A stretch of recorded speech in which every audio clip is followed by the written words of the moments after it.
السلام عليكم ورحمة الله.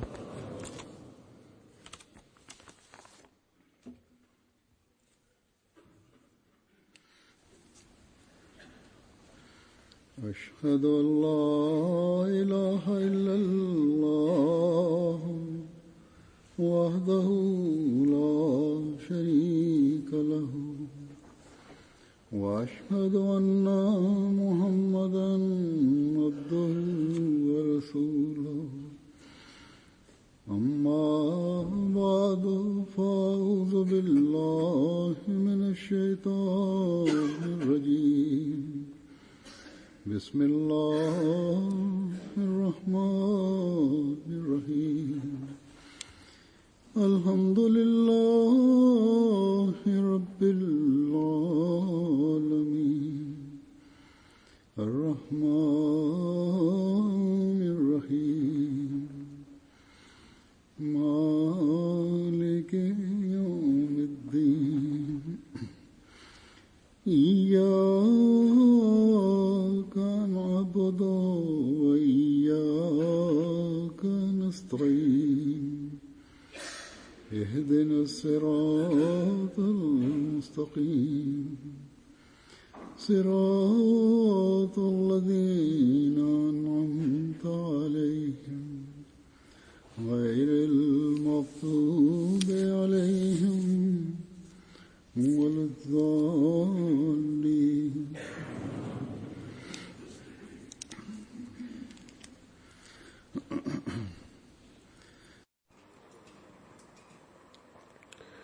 Para disa ditësh, dikush më tregoi një videoklip të vogël, në të cilën një hoxh nga Afrika u mësonte Kur'anin të rriturve. Por për çdo gabim ai rifte keq me shkop. Edhe pse arabishtën e kishin gjuhë të huaj dhe ishin në moshë të rritur. Pra nuk ishin student të vegjël, po ishin student të rritur. Pra dikush në 17 apo 18 nuk mund të artikuloj alfabete arabe sikur recitues të rregullt të Kuranit.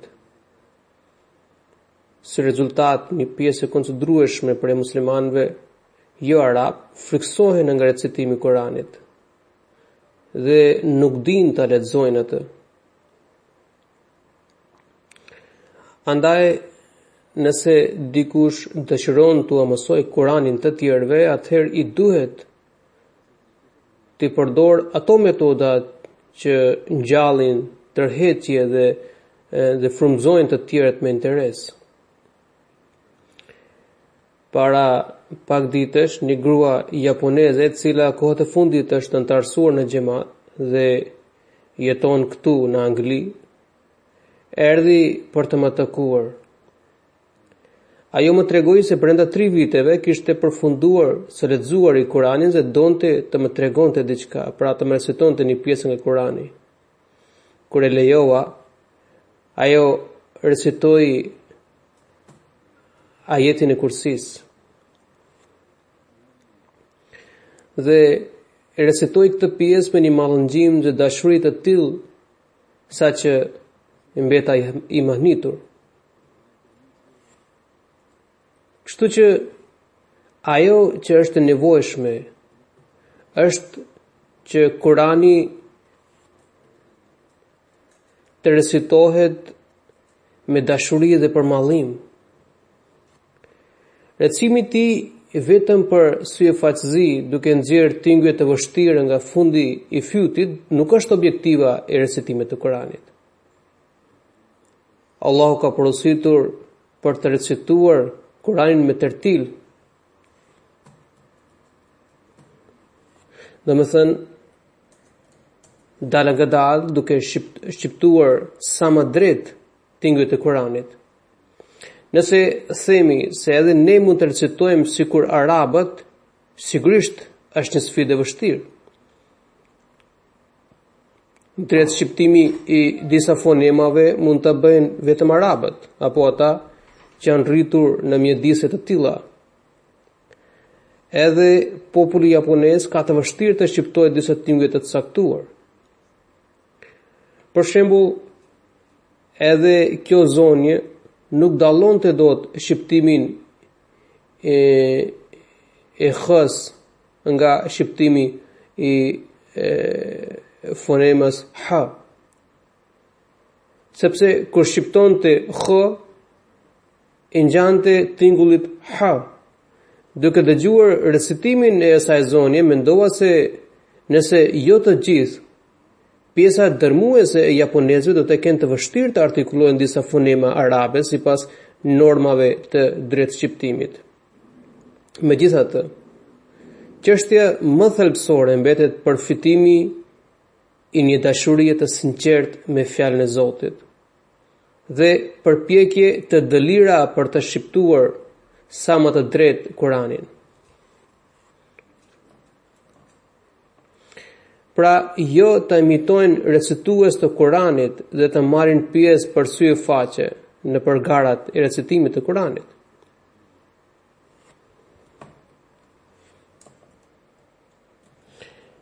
Dashuria e të dërguarit të Allahut sallallahu alaihi wasallam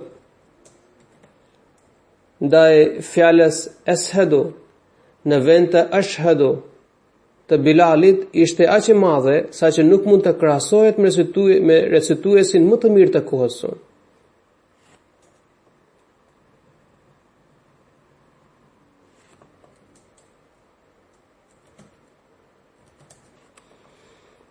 Tashmë edhe jo muslimanët po pranojnë islamin përmes xhamatit musliman Ahmedia. Dhe shumica e muslimanëve nuk din të lexojnë Kuranin dhe misionarët tanë, veçanërisht në Afrikë, duhet të fillojnë mësimin e Kuranit nga e para. Ata duhet të realizojnë mësimin e tij në atë mënyrë që i ushqejnë nxënësit e Kuranit me dashurinë ndaj tij. Allahu e shpërbleft edhe këtë grua pakistaneze, e cila jo vetëm që ajo kishte mësuar Kuranin kësaj zonje japoneze, por e kishte ushqyer me dashurinë e Kuranit. Pra, qëllimi kryesor nuk është që Kurani të lexohet me aq mjeshtri si e këndojnë recituesit e mirëfillt arab.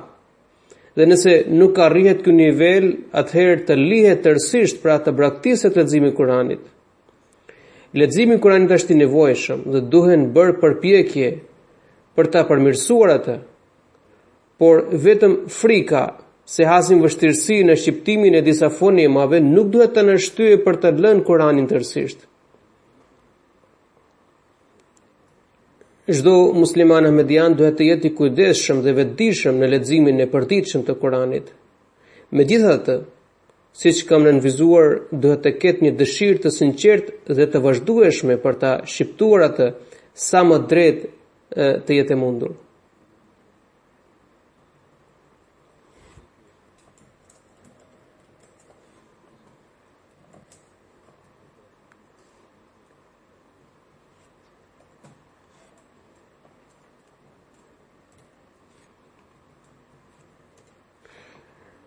Hazret Kalifi Dyut radhiyallahu anhu ka shtruar këtë çështje në një vend dhe ka thënë se nuk duhet të përpiqemi gjithmonë për të imituar recituesit e Kuranit, sepse duke qenë jo arab, na mungon kjo aftësi artikulimi.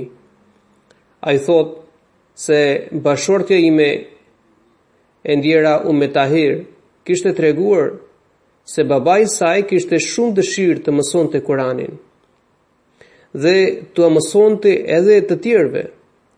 Ai kishte prenotuar, kishte punësuar një mësues që u mësonte Kuranin fëmijët e tij. Mësuesi ishte mjaft i rrept dhe i dënonte, pra i hafizi ishte mjaft i rrept dhe i dënonte për çdo gabim fëmijët që merrin mësim. Ai fuste lapsa midis gështërinëve tanë, pra tregonte bashorte e kalifit të dytë, thotë që ai pra mësuesi fuste lapsa midis gështërinëve tanë dhe i shtypte fort gishtat, vetëm për arsyen se nuk shqiptonim dot disa alfabete në mënyrën e duhur. Mënyra e të folurit tonë si Punjabi, pra si banorët e Punjabit, është e tillë që nuk mund të recitojmë arabishtën si arab. Kalifi i dytë radhiyallahu anhu ka thënë, pra ka refyer edhe ngjarjen e atij arabi që ju kam treguar edhe në hutbën e kaluar se ai kishte ardhur për të takuar Mesihun e premtuar alayhis salam. Kur Mesihu i premtuar alayhis salam përdori 2 apo 3 herë alfabetin Dhad, ai e kritikoi duke thënë se si mund të jeni Mesihu i premtuar kur nuk mund të artikuloni mirë alfabetin Dhad. Ai arab kishte vepruar keq, pra kishte gabim sepse çdo vend ka të folmen e vet, ndërsa arabat vet mëtojnë se janë natiqina bil Dhad, domethënë janë folësit e duadit, e fonemës Dhad. Dhe indianët nuk mund të shqiptojnë atë, pra këtë fonem. Indianët e shqiptojnë atë ose si Dad ose si Zad. Edhe pse vendi i formimit të këtyre fonemave është krejtësisht ndryshe. Dhe derisa arabët krenohen se vetëm ata janë natiqina bil Dhad, pra shqiptuesit e tingullit Dhad, pra vetëm ata mund të shqiptojnë fonemën Dhad, atëherë nuk mbetet asnjë vend për kritik drejtuar të tjerëve, pra jo arabëve. Prandaj edhe arabët ahmedian duhet të kenë parasysh këtë gjë. Përgjithsisht vihet re elementi i krenarisë te disa persona. Një grua pakistaneze e martuar me një arab, duke artikuluar fonema të forta nga fyti, kujton se ka shqiptuar drejt, edhe pse nuk është ashtu. Nëse ajo mendon këtë për veten e vet, atëherë nuk ka asnjë problem. Unë nuk kisha arsye ti referohesh asaj, por kam mësuar se ka përmendur këtë publikisht, duke u tallur se pakistanezët nuk mund të shqiptojnë disa fonema, apo s'din të lexojnë Kur'anin, apo s'din të lexojnë mirë arabishten. Pra, qëndronte në shoqëri me disa arabë dhe ata flisnin për tallje këtë çështje. Nuk besoj se të gjithë arabët veprojnë në këtë mënyrë, ama mundet se vetëm ata ku është martuar ajo, pra ata njerëz të jenë përfshirë në këtë tallje, në këtë veprim. Ne duhet të fitojmë zemrat e çdo kombi dhe populli. Nuk mjafton vetëm sa ti njohim ata me bukurinë e fjalës së Allahut, por duhet ta ushqejmë me dashuri për leximin e saj. Çdo popull ka tipare specifike të folurit që dallojnë atë nga të tjerët. Duke frymzuar nga kjo dashuri, secili përpiqet ta lexojë sa më mirë Kur'anin. Sigurisht, rregullat e drejtshqiptimit duhet të jenë në qendër të vëmendjes sonë, madje ata që i dinë mirë duhet të vinë në ndihmë të tjerëve për të kapërcyer këtë vështirësi, por në asnjë mënyrë nuk mund të lejohet të vihen në shënjestër të talljes, të përbuzjes. Pra, ata që dinë të lexojnë me drejtshqiptim gjuhën arabe duhet të jenë shumë të kujdesshëm në këtë aspekt. Do t'ju rrëfej edhe disa ngjarje nga kalifi i dytë radhiyallahu anhu. Duke folur për rënjen dhe katandisjen e gjendjes së muslimanëve, ai tha, pra Hazrat Kalifi i dytë radhiyallahu anhu, ai tha se na ishte njëherë një njeri frikatsak, por vetja i duke shumë trim. Njëherë shkoi për të bërë një tatuazh, me që në kohën e lashtë luftëtarët dhe mundësit, pra njerëzit që ishin trim dhe të guximshëm, sipas traditës së asaj kohe, bënin figura të ndryshme në trupin e tyre sipas karakterit dhe tipareve të tyre. Në Evropë kjo traditë është përhapur mjaft në kohën e fundit. Ai, pra ky person që ishte frikatsak, kërkoi tatuazhin e Luanit. Kur mjeshtri, pra artisti, filloi ta vizatonte Luanin, ai shpoi gjilpërë. Sa u prek nga gjilpëra, frikatsaku tmerrua nga dhimbja dhe e pyeti çfarë po bën. Ai tha se po vizatoj Luanin.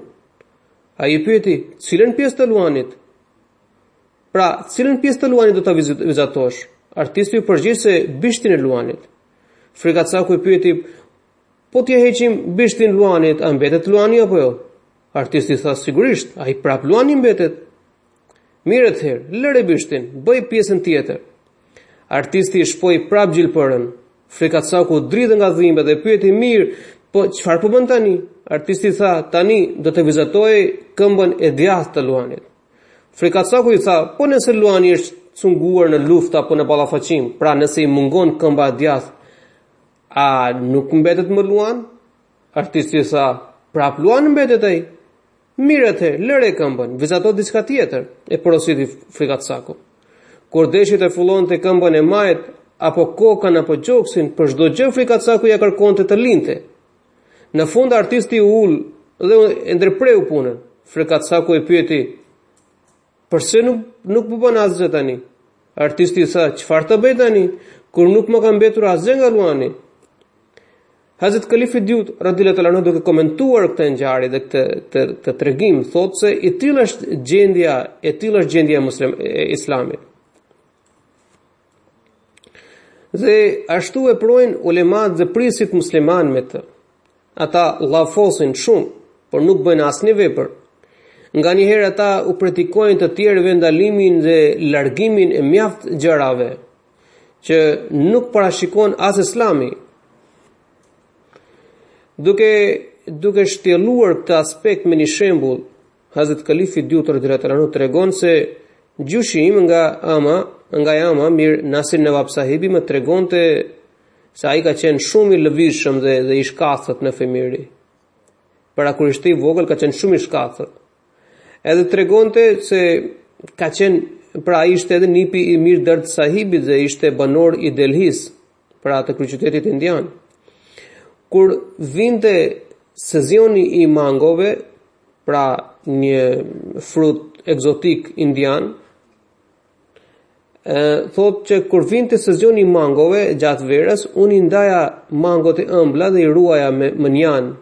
Pra kur uleshin për të ngrënë mango bashkë me familjarët, pra me prindrit ose me vlezrit e tij, ai ndante mangot e ëmbla dhe i ruante mënjan, kurse pra i veçonte dhe të tjerët hante me nënën dhe familjen e tij. Për të vërtetuar se është e thartë apo e ëmbël, duhet provuar një herë mangoja. Kështu që ai e provonte dhe pastaj thoshte se nuk qen ka e ëmbël, pra është e thartë. Dhe kështu kur mbaronin mangot e tjera, ai tregon vetë se u thosha se nuk jam ngopur akoma, kurse nuk ka më mangot të ëmbla. Mirë atëherë, le të ha këto të tharta. Dhe kështu i haja të gjitha. Njëherë vllai im i madh, i cili më vonë trashëgoi detyrën e gjyshit tim, tha se edhe ai ishte i uritur. Dhe donte të hante po ato mango të tharta. Mir Nasir Nawab sahibi tregoi se unë i thash mjaft, por ai nuk pranoi, pra i thash domethënë të mos provonte, po ai nuk u pajtua. Kur i provoi ato, tha se këto që janë shumë të ëmbla, ti më koti quajte të tharta, tani kuptova, pse i veçoi mango të ëmbla duke cilësuar si të tharta dhe në fund ti haje edhe ato duke thënë se nuk je ngopur. Pra, Hazrat Kalifi Dyut radhiyallahu anhu duke komentuar këtë rrëfim dhe këtë tregim, thotë se e tillë është gjendja e muslimanëve sot. Ata që ngulmohen për zbatimin e shariatit me të vërtetë janë njerëz më larg Islamit. Ata nuk dinë asgjë nga Islami e vërtet. Ata me dredhi lejojnë shumë gjëra për vetveten, kurse lëshojnë urdhra ndalimi për muslimanë të tjerë. Ulemat e sotëm krijojnë hapësirë për vetveten për lejimin e disa gjërave. Dhe kjo situatë e dhimbshme gjendet kudo në botë. Dhe kjo është fatkeqësia e madhe për umetin musliman. Dietarët dhe të tjerët po bëjnë kërdi dhe grabitje në emër të Islamit. Dhe dietarët e tillë kanë themeluar edhe organizata ashtatëmershme që realizojnë aktet më barbare dhe mizore, terrori në emër të Islamit. Allahu pas mëshirë për muslimanët të tillë.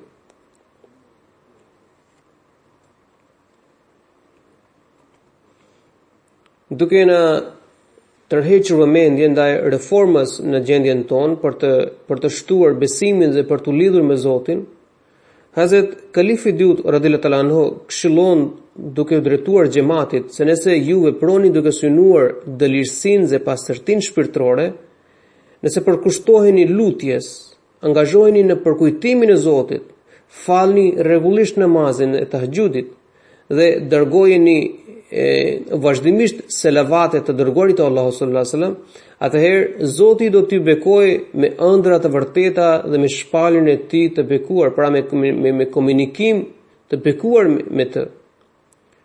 Mu'jiza dhe mrekullit e vërteta janë ato që njeriu provon personalisht, sigurisht mrekullitë e Ibrahimit alayhis salam, të Musait alayhis salam dhe të Isait alayhis salam kanë qenë madhështore dhe të mahnitshme, por për njeriu mrekullia më e madhe është ajo që shfaqet para tij. Pra, që ai e kap dhe i shikon dhe dëshmon vetë. Njerëzit edhe tani pyesin se si mund të arrijmë të dëshmojmë mrekullitë të Zotit. Përgjigjja është e thjeshtë. Ata duhet të lidhen me Zotin. Duke shtruar rritjen e besimit dhe përvojën personale, Hazrat Kalifi Dutor radhiyallahu anhu jep shembullin e sahibzada Abdul Latif Shahid Sahibit. Kur ai e pranoi xhamatin dhe pas disa ditë qëndrimi në Kadian u kthye në vatanin e tij, pra në Kabul të Afganistanit, e thiri guvernatori dhe kërkoi që të pendohej, pra të mohonte pranimin e Mesihut të premtuar alayhis salam. Sahibzada Sahibi u përgjigj se si mund të pendohem? Pra, a i tha se si mund të pendohem kur duke u nisur nga Kadiani kisha parë në ëndër se do të prangosem. Si mund të guxoj edhe duke menduar, pra qoftë duke menduar që t'i heq prangat, kurse Zoti më kishte treguar që do të vihen pranga në duart e mia. Tani unë do të bëj gjithçka që të plotësohet fjala e Zotit tim dhe jo që të ndodh e kundërta.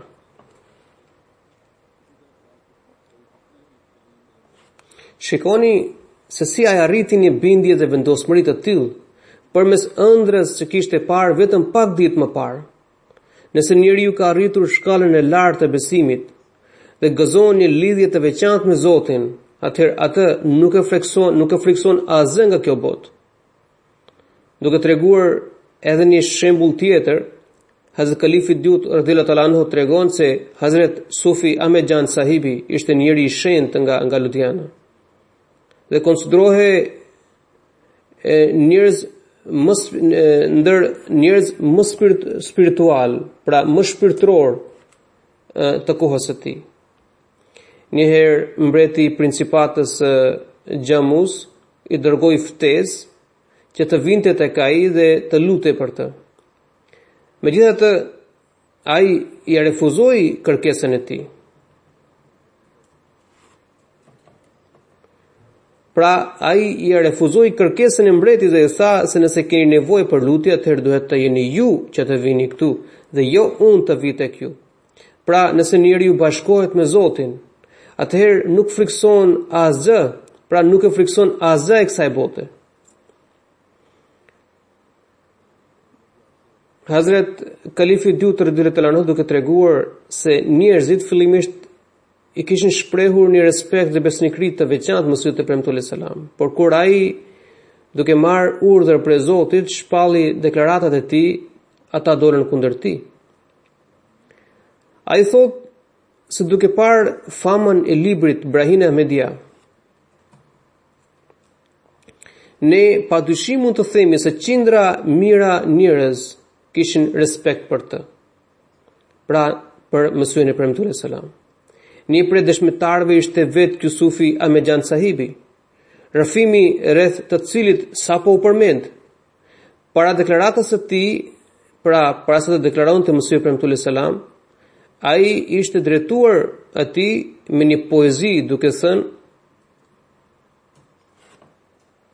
pra ai kishte thënë në gjuhën urdu से सब मरीदों की है तुम्ही पे नजर तुम मसीहा बनो खुदा के लिए. Domethënë të gjithë të sëmurit shpirtërisht kanë varur shpresë me ju, andaj bëhuni Mesih, bëhuni imam, bëhuni prijes për hir të Zotit.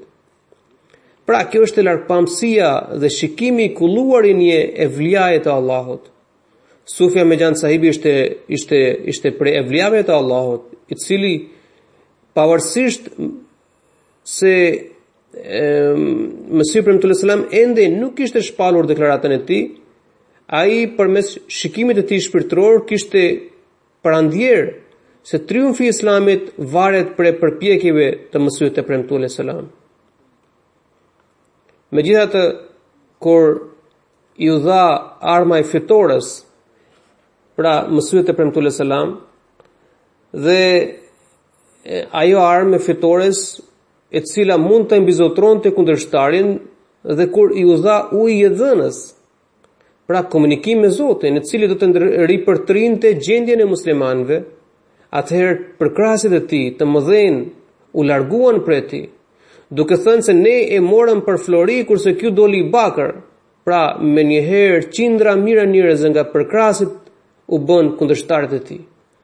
Madje kur deklaroi për fillimin e beslidhjes, në ditën e parë ishin vetëm 40 persona, të cilët bën bet në dorën e tij. Pra ishte një kohë kur qindra mira njerëz i premtonin për ndihmë dhe për krahje. Ulemat të mëdhenj shkruanin lëvdata duke thënë se vetëm ai mund të shërbente Islamit dhe dërgonin njerëz pranë tij. Molvi Thanaullahu shkruan se kur u botua Brahimi Ahmedia kam shkuar me këmbë deri në Kadian për të takuar Mirza Sahibin. Molvi Muhammad Hussain Batalvi, i cili më vonë kushtoi gjithë jetën kundërshtimit të misionit të Mesihut të premtues selam, në fillim kishte shkruar se askush gjatë 13 shekujve nuk i kishte shërbyer Islamit aq shumë sa kishte bërë Mirza Sahibi. Disa dietar edhe tani kur dalin në për të ashtu quajtura kanale televizive islame, thonë se ajo kohë kërkonte shërbimin e Islamit dhe Mirza Sahibi u përgjigj kësaj nevoje, por më vonë ai rëshqiti nga vija. Në fakt, këta njerëz të verbër nga syt shpirtëror nuk dinë të dallojnë floririn nga bakri, në vend që të shohin prova të fuqishme për Zotit që u shfaq përmes ndihmës së tij. Ata kanë pëlqyer të mbyten në për errësira dhe vijojnë të disinformojnë musliman të thjesht. Allahu i udhëzoft. Njëherë në vitin 1931, gjatë mbledhjes së këshilltarëve të xhamatit, u diskutua çështja e shtëpisë së beslidhjes në Ludhiana, pra në qytetin që ndodhet sot në krahinën e Punjabit të Indisë. Hazret Kalifi Dyut radhiyallahu ta'ala anhu drejtua delegatëve të pranishëm duke thënë se ajo ishte një çështje mjaft e rëndësishme dhe Mesihu premtues selam i ka dhënë shumë rëndësi asaj shtëpie. Ndërsa i ka quajtur, pra qytetin e ka quajtur Babe Lud, vendi ku sipas haditheve Imam Mehdiu do ta vriste Dejjalin. Xhamati duhet të kushtojë vëmendje të veçantë kësaj banese, ku Mesihu premtues selam kishte shkuar për të pranuar betin e antarëve për herë të parë. Kur kalifi i parë radhiyallahu ta'ala anhu i kishte thënë Mesihut të premtues selam për të pranuar betin, ai kishte thënë se ceremonia e betit do të bëhet në Ludhiana e jo në Kadian. Dhe kështu ai shkoi në Ludhiana për këtë qëllim. Pir Ahmed Sahibi nga Ludhiana ishte prej personave të cilët kishin pranuar Mesihun e premtues selam kur ai akoma nuk kishte shpallur deklaratën e tij. Pra, para se të ndronte jetë, Pir Ahmed Sahibi kishte mbledhur të gjithë fisin e tij dhe u kishte thënë se Mirza Sahibi do të deklarojë se është Mesih i premtuar dhe ju të gjithë duhet të pranoni atë. Kështu që kur Mesihu premtues selam bëri deklarat, kjo familje e pranoi atë tërësisht. Pir Menzur Muhammad Sahibi dhe Pir Iftikhar Ahmed Sahibi janë bijtë e tij, ndërsa bashortja e kalifit të parë radhiyallahu ta'ala anhu ishte vajza e të ndjerit Pir Ahmed Sahibi. Pra ishte i përkiste kësaj familje. Hazret Kalifi Dyut radhiyallahu ta'ala anhu gjithashtu kishte shprehur dëshirë se duhet përgatitur harta e atij vendi, ndërsa vendi ku është bërë beti duhet shënuar veçanërisht, si dhe duhen gdhendur emrat e 40 personave pra në një plak që ata që kishin bërë bet në dorën e Mesihut e Premtuar sallallahu alaihi wasallam. Alhamdulillah, kjo banesë është në pronësinë e xhamatit. Nuk kam dieni se deri në çfarë mase janë realizuar këto plane dhe për çfarë shërben ajo sot. Sigurisht bëhen përgatitje për ta mbrojtur dhe restauruar këtë monument. Pastaj, duke folur për Ludianën dhe profetësinë rreth birit të premtuar, ai tregon, pra kalifi i dytë radhiyallahu anhu, tregon se i dërguari i Allahut sallallahu alaihi wasallam kishte parë se i është sjell një bistak rrushi. Pastaj ju tha se ai ishte për Abu Xhelin. Kuptimi i kësaj ëndre ishte i tillë se Ikrama, pra biri i Abu Xhelit, do të fitojë xhenetin. Kjo ëndër u plotësua dhe Zoti bëri Ikramën ashtë të dëlirë sa që arriti të bënte sakrifica të mëdha për hir të fesë. Gjatë një lufte, muslimanët u përballën me një situatë shumë të vështirë. Dhe shëgjetarët e ushtrisë së krishterë i gjuanin shëgjeta në sy të ushtarëve musliman. Dhe duke martirizuar sahabët. Ikrama nuk duroi dot këtë situatë dhe i kërkoi leje komandantit të ushtrisë muslimane që të hidhe në sulm kundër ushtrisë kundërshtare. Ai mori 60 ushtarë me veten dhe ia mësy armikut mu në zemër të ushtrisë. Sulmi ishte aq i beftë dhe i befasishëm, saqë kryekomandanti i tyre u arratis, pra mori rrugën e arratisjes, dhe ushtria kundërshtare u shpërndari hallakatur.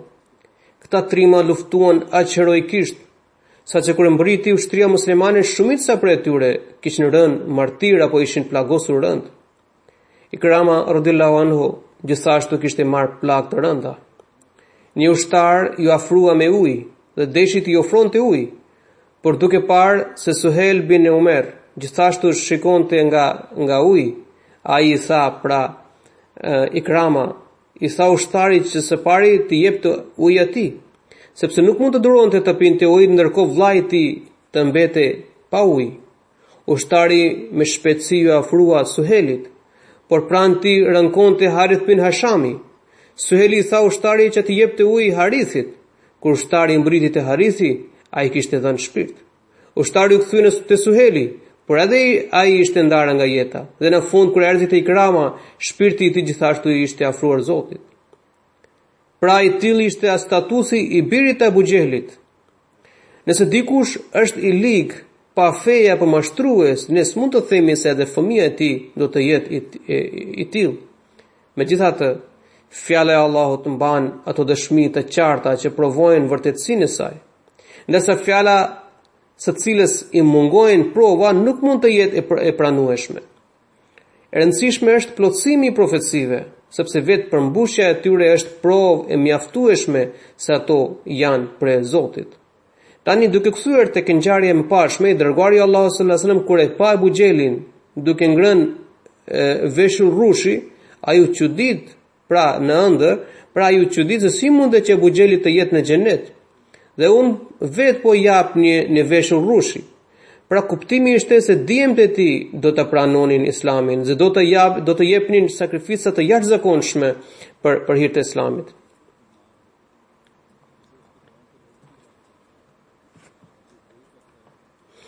Hazret Kalifi II radhiyallahu anhu thotë se edhe profecia rreth birit të premtuar, ashtu sikur profecitë të tjera mban prova të mjaftueshme për vërtetësinë e tij.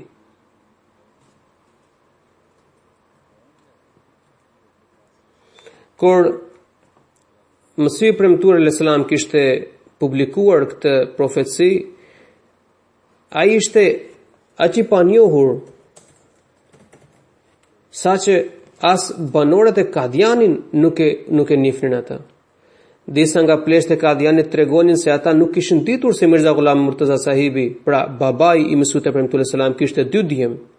Ata kujtonin se ai kishte vetëm një djalë që quhej Mirza Ghulam Kadir. Pra, një njeri aq i panjohur dhe i padëgjuar, të cilin nuk e njihnin as bashkëfshatarët e tij, kur shpalos një profeci të tillë se Allahu do ta bekojë me fëmijë, të cilët do të jetojnë gjatë dhe një prej bijve të tij do të jetë i tillë që fama e tij do të mbërrijë deri në skajet e fundit të botës dhe nëpërmjet tij do të përhapet edhe mesazhi i tij. Kush mund të tryllojë një profet të tillë? Pastaj e deklaroi se ky djalë do të kthejë tretën në të katër. Dhe përveç kuptimeve të tjera që ka kjo fjali, kjo gjithashtu paralajmëronte se ai do të lind në vitin e 4 pas profecisë.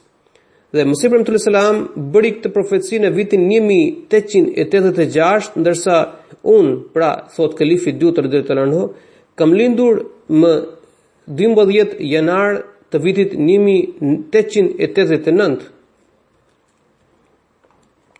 Ndërsa betin e parë, Mesih premtuar selam pranoi më 23 mars të vitit 1889 në Ludiana.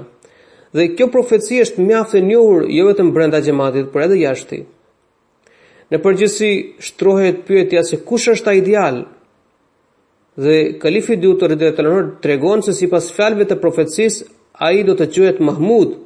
E prandaj Mesih premtuar selam për mbarsi më vuri emrin Mahmud, me që emri i tij ishte edhe Bashir i dytë, andaj ai quajti Bashiruddin Mahmud Ahmad, pra emri që vuri Mesih premtuar selam djalit të tij, që më vonë u bë kalifi i dytë.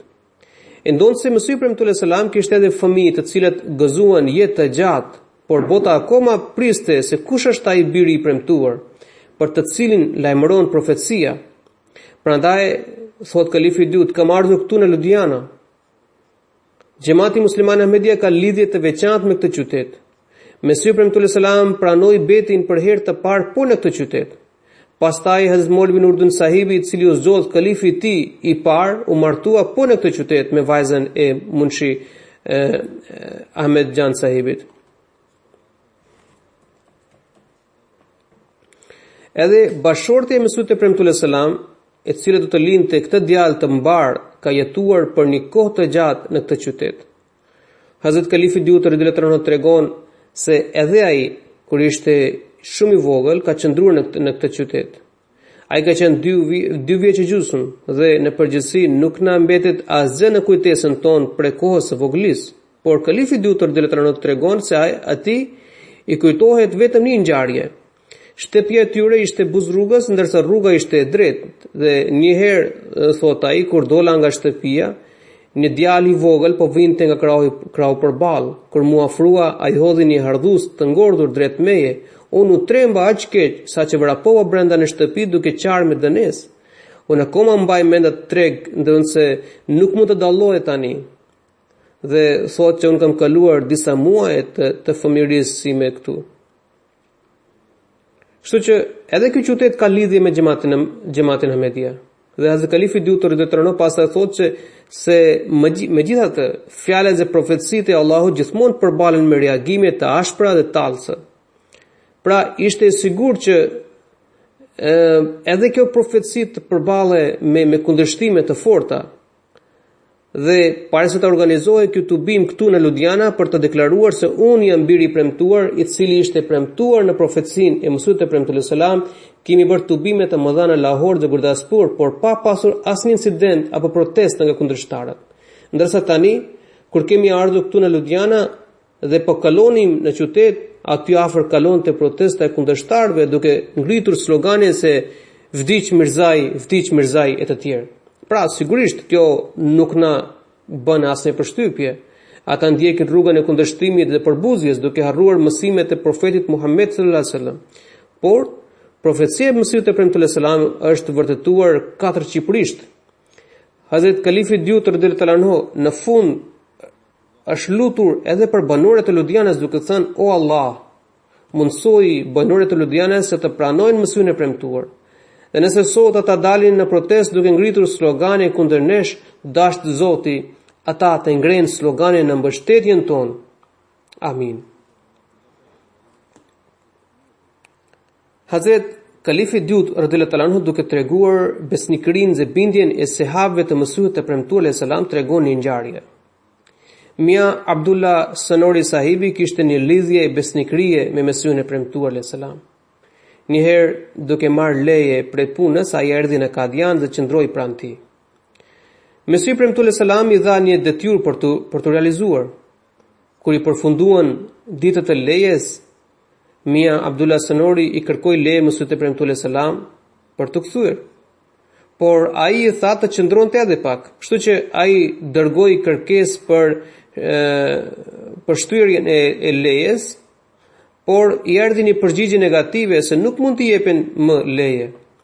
Mia Abdullah Sanori njoftoi Mesiun e premtuar alayhis salam për refuzimin e lejes, por ai i kërkoi të qëndronte në Kadian derisa të përfundonte detyrën. Kështu që Mia Abdullah Sanori sahibi shkroi një letër tjetër dhe njoftoi se ai nuk mund të kthehet tani.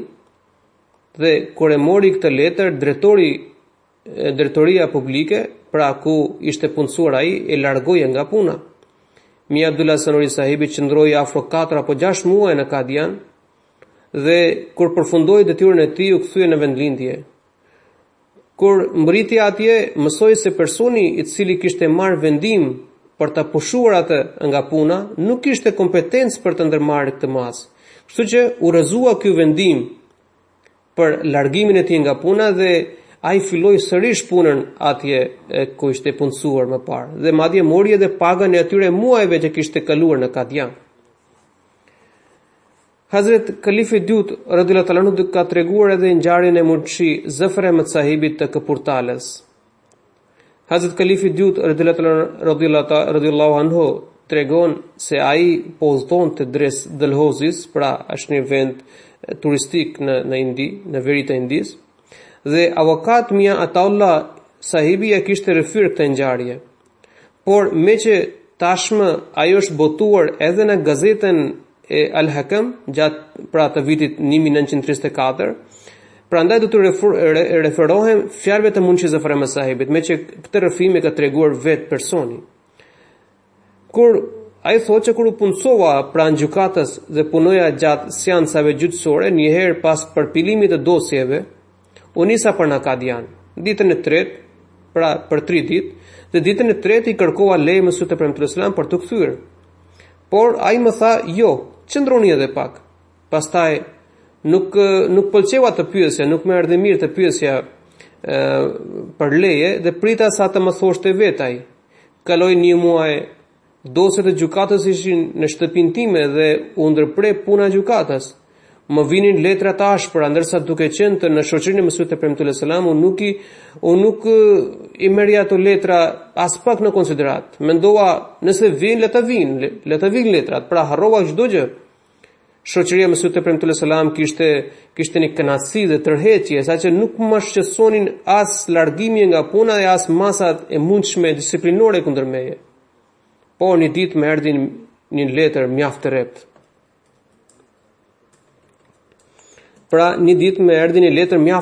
Dhe unë atë letër ja tregova Mesiut e premtuar alayhis salam. Ai e lexoi dhe tha se shkruani se s'mund të kthehem tani. Unë ashtu siç dëgjova, i shkrova fjalët e Mesiut e premtuar alayhis salam. Kështu kaloi edhe 1 muaj. Një ditë ai më pyeti se sa ditë kanë kaluar. Madje numëroi vetë dhe pastaj më tha se tani mund të shkoni. Unë mbrita në Kapurtala dhe shkova në banesën e gjykatësit Lala Harçan Das. Me që punoja në gjykatën e tij, prandaj mendova të pyes një herë a ma kanë hequr nga puna apo kanë gjobitur e të tjerë. Kur hyre në shtëpi, ai më pyeti, "Munshi sahib, sigurisht Mirza sahibi duhet ju ketë ndaluar në Kadian?" Unë i thash, "Po, ashtu është." Atëherë më tha, "Fjala e tij ka më shumë peshë."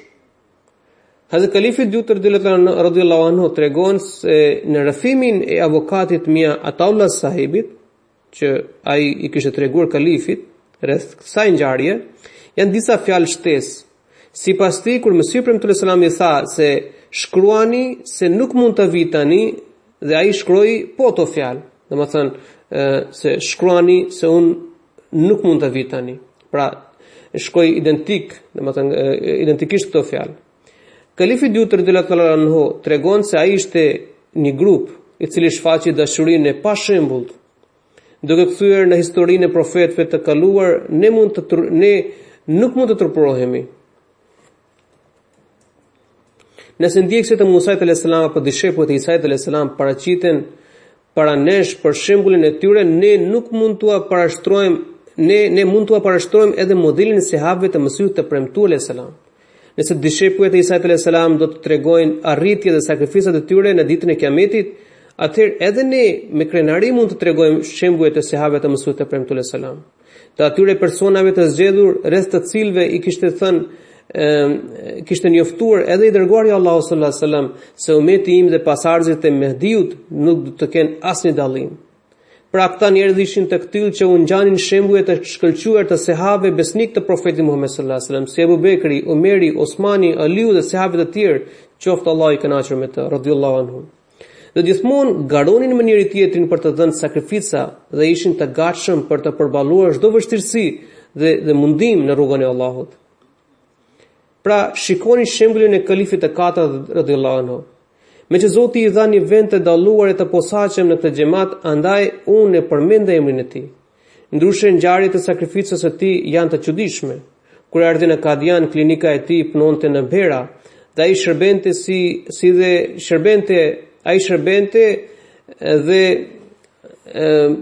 shërbente atje dhe kjo punë po bëhej për masa të mëdha. Kur ai kërkoi leje Mesihut të premtuar selam, ai tha, "Pse duhet të shkoni? Rrini këtu." Mande kalifi parë dhe nuk e kthye as për t'i marrë plaçkat dhe gjërat e tij, madje dërgoi dikë tjetër që t'i sillte gjërat e tij në Kadian nga vendlindja e tij. Këto janë sakrificat që e dallojnë dhe lartësojnë xhamatin në sytë të Allahut. Kjo është ajo pozitë e gratë që duhet të synojë çdo besimtar. Në besimi thatë e teorik nuk i shërben njeriut. Njeriut i shërben vetëm ajo bindje që shoqërohet me shërbetin e dashurisë dhe besnikërisë. Filozofi sa do të mëtojë për dashurinë e tij, ato nuk çmohen më shumë se deklarata apo argumente, sepse ai e ka parë të vërtetën jo nga syri i zemrës, por nëpërmjet prizmit të logjikës. Ndërsa njeriu që e njeh të vërtetën dhe shenjat e Zotit, jo me anë të arsyes, por me syrin e zemrës, nuk mund të mashtrohet prej askujt. Kjo ndodh sepse mendja i drejtohet filozofisë dhe arsyes, ndërsa zemra i drejtohet dashurisë. Allahu na mundsoft të njohim imamin. Allahu na mundsoft të njohim imamin e kohës me anë të syrit të zemrës dhe na bëft të qëndrueshëm në të. Allahu na bëft prej atyre që dallojnë shenjat e Zotit dhe mos u mashtrofshim kurrë nga intrigat e shejtanit. Amin. Allahumma amin. Pas faljes së xumas, huzuri ka shpallur edhe për faljen e xhenazes në mungesë të një dervishi nga Kadiani, Molvi Khurshid Ahmed Sahib Përbakër, i cili ndroi jetë më 28 korrik në moshën 94 vjeçare. Inna lillahi wa inna ilaihi rajiun. Ai ishte lindur në Lailpur në vitin 1936, në Lailpur, edhe në vitin 1936 kishte ardhur në Kadian për herë të parë. Edhe madje nuk ishte, kur është kthyer nga Kadiani, nuk ishte para për të kthyer për biletë, edhe nga Kadiani deri në Amritsar dhe deri në Lahore madje atë rrugë që ishte zgjatet gati për 95 kilometra kishte bërë me këmbë. Ai u bë pjesëtar i sistemit të testamentit në moshën 19 vjeçare, edhe pastaj erdhi në Kadian, edhe pas ndarjes së ndis gëzoi statusin e dervishit, por atë periudhën e vështirë kaloi me durim dhe me mirënjohje dhe me besnikëri. Shërbeu si misionar në vendet rurale të Indis, në krahinën veriore të Uttar Pradeshit, dhe pas përfundimit të kësaj detyre shërbeu si mësues në Xhamia Ahmedia edhe në shkollën e Talimul Islam në Kadian. Mësoi edhe përmirësoi gjuhën hindi, përktheu edhe Kur'anin në gjuhën hindi, edhe arriti domethënë rrethën Bhushën dhe Përbakër, pra ato gradat e specializimit të gjuhës hindi. Kishte një njohuri të thellë të Vedave, të Biblës, të Gitës, të Guru Granth Sahibit e të tjerë. Edhe shkruante tema shkencore lidhur me çështje domethënë për fenë krishtere, fenë islame dhe për fenë hindu. ai kishte filluar të shkruante artikuje për gazetën Badr në vitin 1952, edhe kjo vazhdoi deri në vitin 2013. Për afërsisht për 60 vjet ka shkruar tema dhe artikuje për gazeta të ndryshme të xhamatit. Kishte shkruar edhe një libër për Ahmedi Musliman dhe qeveri aktuale në vitin 1963, një libër shumë i pëlqyer. Kishte shkruante edhe poezi, edhe Kalifi 4 kishte pëlqyer shumë edhe artikujet dhe poezinë e tij. Ishte njëri dinjitoz, përveç punëve shkencore edhe që merre me temat, me artikuje, ai merre edhe mbujtësi. Ishte njëri dinjitoz, sa arriti të plinte shtëpi edhe të bënte shtëpi edhe për fëmijët e tij. Ai dhe ktheu shtëpin xhamatit, pra që kishte marrë nga xhamati. Ishte njëri shumë i rregullt në namazin natës, shikonte ëndra të vërteta që i dërgonte edhe kalifëve. Kishte 2 martesa. Nga martesa e parë ka 2 fëmijë në Pakistan, kurse nga martesa e dytë ka 5 djemë dhe 3 vajza. Allahu e falt, i lartësoft shkallat shpirtërore në xhennet, edhe u mundsoft edhe fëmijët e tij të jenë të lidhur me kalifatin edhe me xhamatin. Amin, Allahumma amin.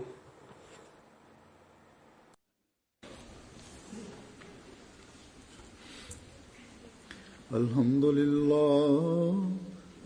لله نحمده ونستعينه ونستغفره ونؤمن به ونتوكل عليه ونعوذ بالله من شرور أنفسنا ومن سيئات أعمالنا من يهده الله فلا مضل له ومن يضلل فلا هادي له ونشهد أن لا إله إلا الله ونشهد أن محمدا عبده ورسوله عباد الله رحمكم الله إن الله يأمر بالعدل والإحسان